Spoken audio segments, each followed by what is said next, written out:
C.A.R.S agent recruitment system had an official prospecting aspect or phase, it would be very streamlined. It would also be semi-automatic and very intuitive. Reason being, there is no need to cold call or sort through suspects, not at all. What C.A.R.S offers prospective agents easily draws candidates to it, with the main goal placed upon you to be just simply filtering out the less suited so as to be able to locate and focus on prime candidates. Nor is there a need to squirrel away time making endless presentations on those who don't qualify. Reason? Pre-qualifying of suspect agent candidates apart from your central activities and away from your main scopes of focus will save you buku precious time.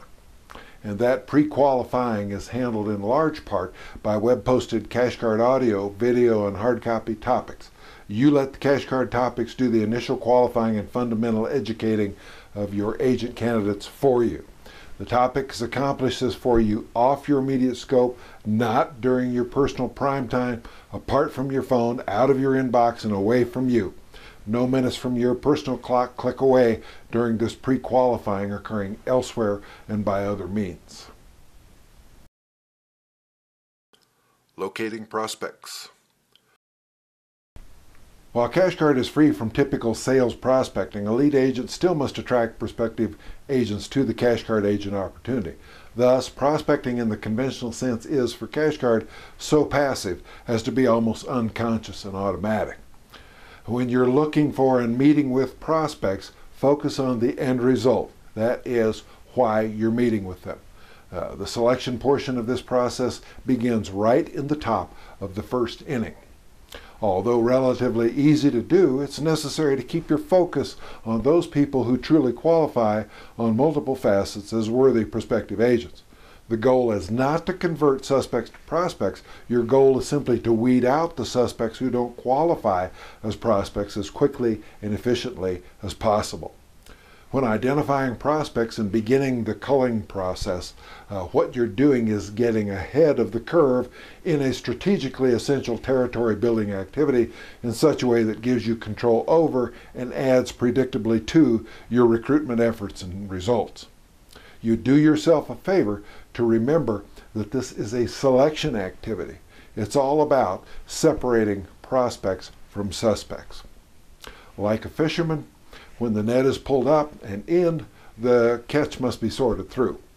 You know the rest of this parable. Those fish too small or otherwise unqualified are simply thrown back. Securing appointments while locating prospects. Remember, looking for agent recruits is the critical key first step of your recruitment process. And for C.A.R.S, it's nearly automatic. You'll tend to have more prospects than you can always comfortably handle. You'll find yourself most often needing to de-weed your prospective agent garden. In this material, C.A.R.S endeavors to provide you a model to use for whatever prospecting activity you elect to pursue. Your intent is to engage potential agents in conversations about C.A.R.S, primarily built around the use of simple questions to determine both who they are and where they are in their life as relevant to their suitability as C.A.R.S agents. If enough initial pieces fit, then it's appropriate to propose an appointment for further discussion. For sake of expedience and best use of your time and resources, these discussions may best take place over the phone. If circumstances lend themselves to meeting face-to-face, or if your preference is to do so, then face-to-face is certainly an option too. If the prospect shows exceptional interest, intelligence, enthusiasm, promise, or pace, consider immediately moving ahead to schedule a face-to-face appointment. The main portions of your discussion and presentation will then take place during that appointment as you seek to finish qualifying the prospect regarding their agent suitability. Getting better prospects over the phone. After one of your ads has caught the attention of a prospect who wishes to further pursue looking into C.A.R.S, and this prospect has been able to acquaint themselves with web-posted C.A.R.S materials essential for the basic education of any prospective agent, you'll want to contact them. One, phone interview them to determine what they're seeking and to see if they might be an agent candidate worthy of your further pursuit. Two, optionally set an appointment to meet with them in person. It's essential to remember you're seeking to offer to only the best qualified people an excellent employment opportunity, bundled in a fairly freewheeling business of essentially their own. What you have is special. What they have, only they know. If you're following basic cash card marketing modes and means, these people should have already had opportunity to review Cash Card online. But you'll probably need to determine that first. And don't be shy. Without that little bit of effort on their part to at least familiarize themselves with the business, there's too much chance for wasted time telling another than first-rate prospect over the phone or in person what they should know and could have already easily found out online. Your phone questions can handle that, as well as being unable to meet until they've intaken that necessary knowledge. This, in truth and fairness to both you and them, becomes a factual essential. You have no time to educate them and provide them business background at this early juncture. A prospect who seeks to have you crutch them by telling them everything they think they want to know is of critically low ambition and just the sort of individual from which you wish to stay. The business background bridges have already been built for them. Those bridges are online, easy to understand, and ready for prospect consumption. You'll see that you're taking time to stop and educate. The poorly motivated will quickly drag down your own productivity. Speak to folks like this in terms of how the online cash card info speeds up the process and gets them appropriately informed and possibly in business quicker. Then encourage them to take in what they need and get off the phone. You're ensuring that they've intaken that background as part of your selection criteria. Unless you have time to waste or are hard up for prospects, divert the deadheads back to square one, knowledge intake. This is in fact a great way to start the culling. The ones with the most enthusiasm and self-incentive and the ones with the most ambition and cranial clarity will take it upon themselves to become familiar with the online material. Any prospect you have to jostle and wake up is not really a prospect, but most likely just someone either too lazy, too busy, or too disorganized, or too comatose to be a serious candidate.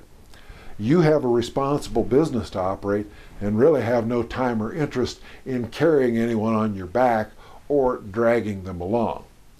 For 90-some% of the people who contact you, other than for some basic upfront bureaucratic checkoffs, this is likely the best situation they've come across. While being tactful, there's no need to be shy, self-conscious, uncertain, or lacking in focus regarding your mission, your intent, and the uncommon value of what you represent. Dealing with the poorly motivated decreases that value as well as greatly reduces your own productivity. Because time is a precious and valuable resource for both lead agents and prospects, when first contacting prospects over the phone, seek to ensure the prospect is letting the online cash card material do as much backgrounding work and prospect education as possible. For starters, you'll want to know which points most stood out for the prospect from the various online posted cash card high-level and detailed presentations. To help you see C.A.R.S in action, we've appointed a couple of people to assist us. In the role of the recruiting cash card lead agent is Glenn Bowen. And playing Chip, the prospective recruit, we have Mark Doucette.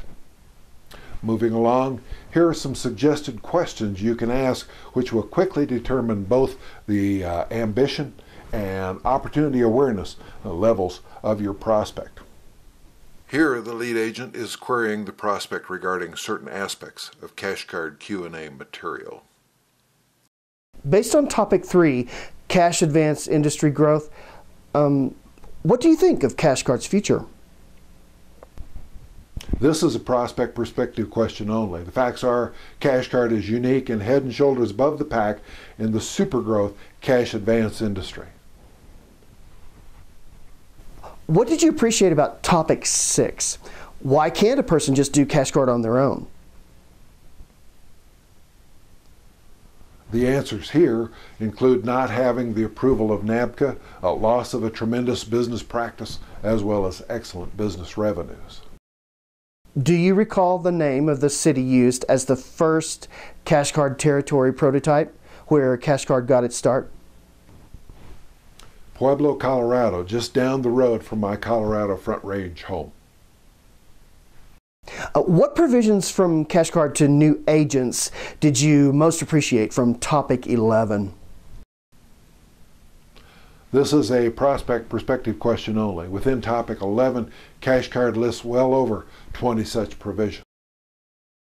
From what you recall of CashCard agent materials, do CashCard agents need a strong background in consumer finance or banking? This question is based on Q&A topic 14. The answer is no. CashCard succeeds as much on how it does as what it does. Is there sales tax on professional services? This question is based on Q&A topic 17. The answer is no. While sales tax is never charged on professional services of any kind, few people have stopped to think about the matter in those terms. Do agents become franchisees of CashCard? This question is based on Q&A topic 19. The answer is no. CashCard is structured as a non-franchise to avoid costly fees for new agents. Do you recall what ratio of agents to population CashCard recommends in its territories? This question comes from Q&A topic 20. The answer is CashCard prefers its agents to card-carrying clients ratio to be anywhere from 1 to 100,000 to as low as 1 to 50,000. Are there performance expectations of CashCard agents? This question comes from Q&A topic 21. The answer is no, but territories with lesser producing agents may be staffed up. If a CashCard agent moves, can their business practice move with them? This question is based on Q&A topic 22. The answer is perhaps. Whether an agent can move their business practice with them depends on their performance as an agent and the need for a new agent within their new locale. The usefulness of these questions is to avoid the downtime face-to-face educating of suspects when easily understood material is already available for consumption at their own pace. The bulk of what you're seeking to do with these questions is to get the caller to share with you what they know about CashCard, perhaps what they most liked about it online, and how those points meshed with what they're seeking. Your time is valuable, and you want to focus only on agent candidates who come to you informed, positive, enthusiastic, understood of what CashCard is, and looking to you ready for the next progressive step.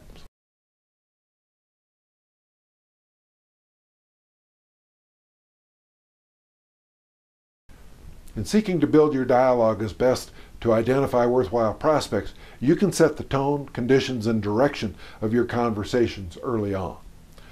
This really helps subtly set expectations for those with whom you speak.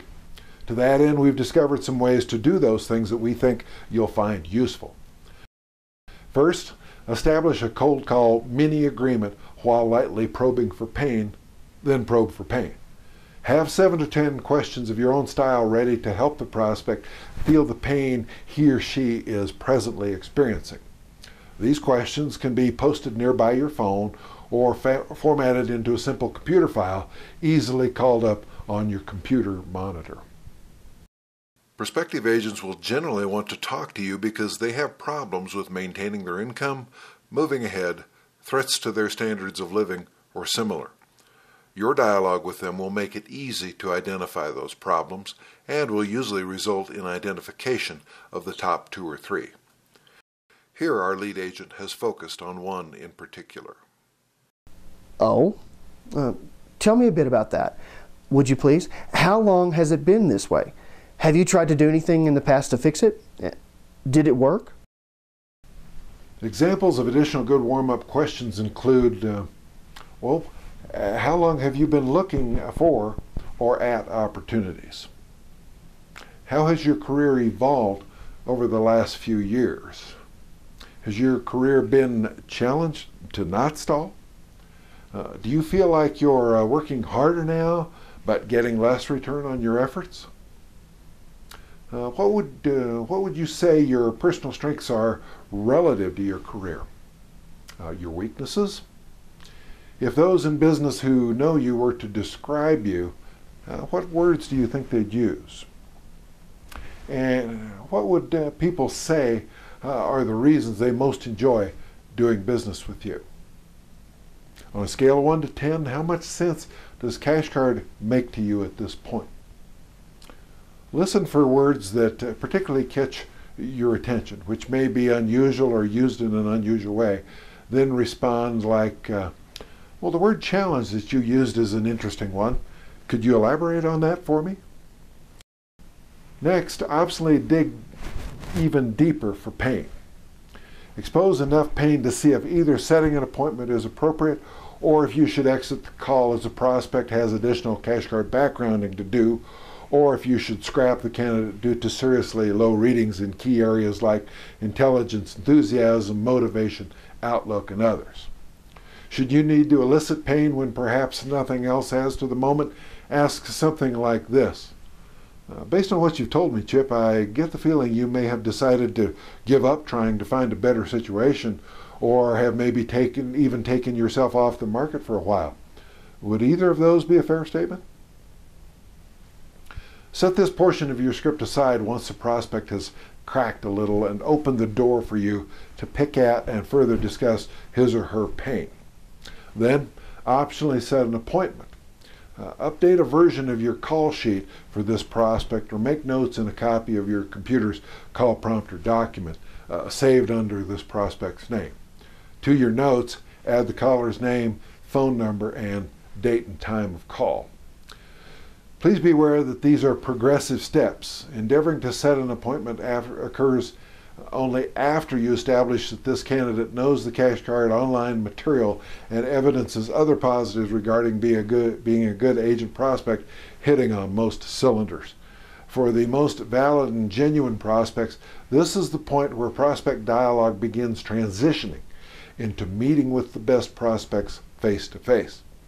When the prospect agrees to make an appointment with you, playing a little hard to get can sometimes help to get the prospect to stick with the commitment. Do you have your calendar handy, Chip? I have it. What day would next work for you? I have Tuesday at 10 a.m. available. Oh, whoops. That's already booked for me. Would you be kind enough to pick another slot? My next best day would be Thursday. Would that work for you? Subject client calls. Thursday's open for me at the moment. What time? 2:30. Okay, 2:30 Thursday works for me too. You're in my calendar for Thursday at 2:30. Establish the upfront verbal contract for the first meeting.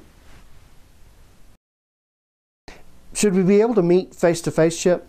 Can you tell me what things you'd most like to know or accomplish by the end of our meeting? Wait for a response. Okay, good. I've written them down. Now, to make our time more effective, would you be able to do a light bit of homework? Wait for sure, yeah, maybe, or some other essential affirmative. If you would, think some more about the areas in which you'd like to see improvement in your next job or career step. I'll ask you to share those when we meet, okay? I'll see you on Thursday at 2:30. As lead agent, you can install a few common topics of your own liking as conversational seeds and use them to query the prospect in such a way so as to allow them to extrapolate on a given topic as well as point to others which may be of similar or greater interest. For the sake of professional continuity, any such topics, questions and answers should be brought along to your face-to-face meeting with the prospect. Optionally, use performance statistics as carrots to setting anticipation for an excellent face-to-face meeting, so consider bringing along numbers. Contact CARD HQ if you need some late-breaking performance stats. Next, measure the prospect's commitment to the appointment. All right, Chip. I've added you to my calendar for Thursday at 2:30. You should expect to receive a confirming call from myself or an administrative assistant some 4 to 24 hours in advance of that appointment. Sound good? Oh, great, great. I'm looking forward to meeting with you. Although it gives them a chance to beg off, wimp out, or have something come up, the appointment confirmation call 4 to 24 hours in advance of the scheduled meeting will save you the lost time and wasted cranial cycles of an inconsiderate or couldn't help it no-show. Based on previous dialogue with the candidate and the outcome of the confirming call, the election is yours to continue with this prospect. CARD has developed some guiding principles regarding prospect appointments, which you're bound to find useful. First of all, have fun. If you aren't loose, you can't be flexible and creative. Breathe deep, respirate, exercise those lungs. When you're not creative, you can lose opportunities. Don't be anxious, be relaxed, and come across as enjoying the appointment setting. The prospect should get the impression that this is part of what you do to make the excellent income you do, and it is. Most traditional reps often telegraph their appointment setting blues through the telephone wire in such a way that it's easy for the prospect to pick up on it. Talk warmly, as if you're having a conversation with a close friend. Also, act as if you are financially independent and don't need the business. If that was in fact true, wouldn't you make totally stress-free calls for appointments? By all means you would. And wouldn't you end up qualifying and seeing more people? Certainly. Secondly, overcome common appointment stalls. Someone not having already reviewed the online CARD material should be doing so and actually needs to have done so before you meet. Based on your own read of the prospect and your own sense of the situation, you can either go ahead and meet with them or simply redirect them to the online CARD material. Redirecting them to the material is simple and direct. You sound like you'd make an excellent CARD agent, Chip. Plus, this might be a good time in your life for you to make a career change to becoming one of our agents. Like anyone else, you can't make an informed decision without information, and that's why the online materials have been prepared. The videos run less than 90 minutes, or you could probably read the hard copy material in less time than that.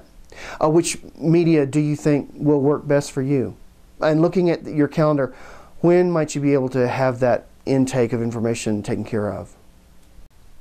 If you're discussing meeting with a prospect without them having intake and requisite business information, your dialogue might go like this.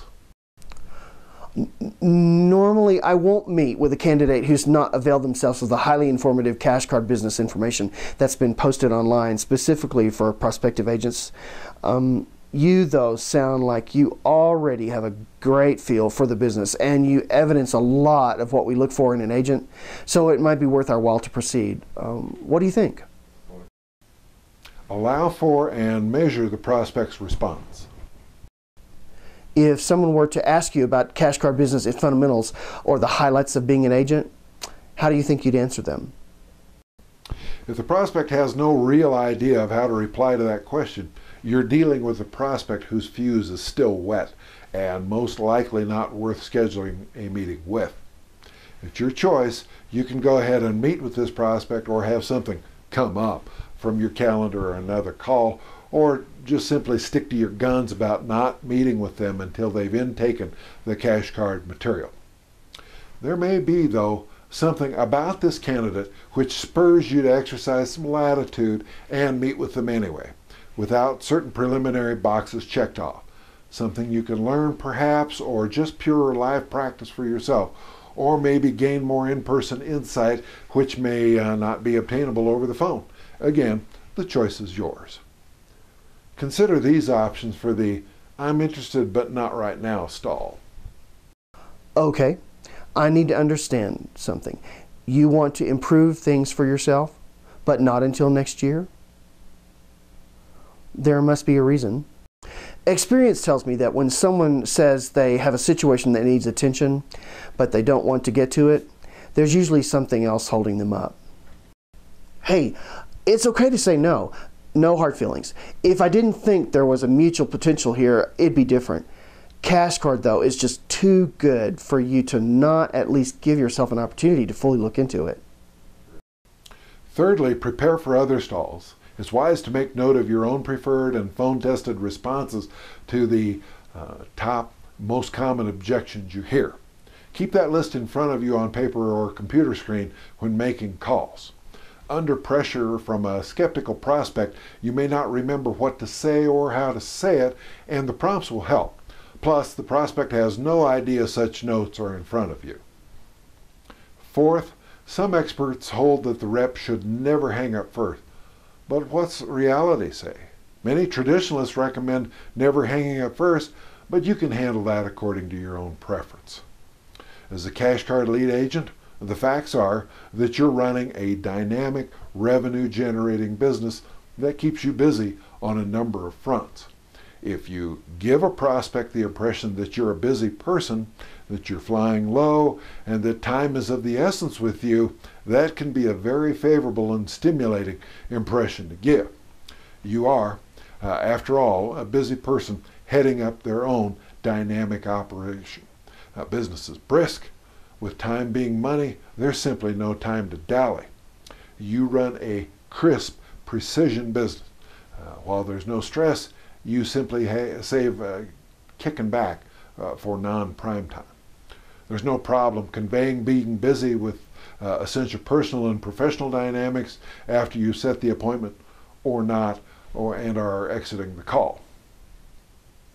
Fifth, don't book appointments with prospects who have no pain, no incentive, no motivation. One goal here is to not set social call appointments. Did you hear from an apparent tire kicker? That's not unusual. Plenty of people have baseless initial interest. Simply send them on down to the used car lot. Otherwise, they'll just waste your time. While you're in the process of, at most, establishing a temporary relationship, your primary focus is on meeting with candidates who evidence the sort of pain being a CARD agent could cure, as well as the sorts of talents, attributes, personal initiative, and enthusiasm that'll make them a successful candidate.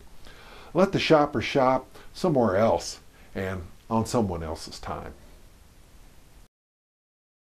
When leaving voicemail for prospects, consider these options. Hey Chip, I just wanted to let you know that I signed up an agent earlier today, but still have the one slot open we discussed. While I do have other candidates, this is a situation I think you'd really be good fit for. Unless you act soon, though, it'll be gone. I just got off the phone with another candidate who's focusing on the territory you and I discussed, Chip. Being a CARD agent will bring a lot of those positives to you we've already gone over. If you want to make those improvements for yourself and your situation you know CARD can bring, you really need to act now. I know it can be easy to put off returning phone calls, and I understand a busy schedule and commitments. My concern here, Chip, is that this territory is generating interest from a lot of qualified agent prospects.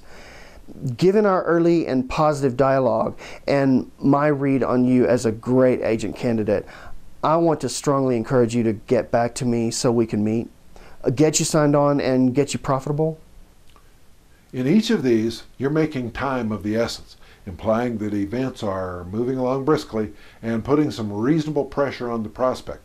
People, after all, must usually be spurred to action, and these are just some soft-tip spurs. Finish your voicemail, of course, by leaving your contact information.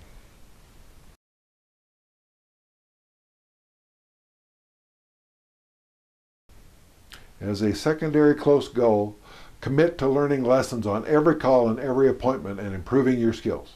Keep notes. Immediately jot down or key in perspectives gained. Such notes can be made in any electronic or hard copy prospect diary you wish. Then apply those lessons to subsequent calls and appointments. These don't have to be earth-shattering lessons. They can be tweaks and adjustments to what you do, how you do it, what you say, and how you say it, leading to improved effectiveness. There maybe was a slow spot that needs sped up, or something caught you off guard and unprepared. Or these can be identification of unproductive elements which can be eliminated. The lessons learned, even from those unsuccessful calls and appointments, compound over time and lead you to big rewards.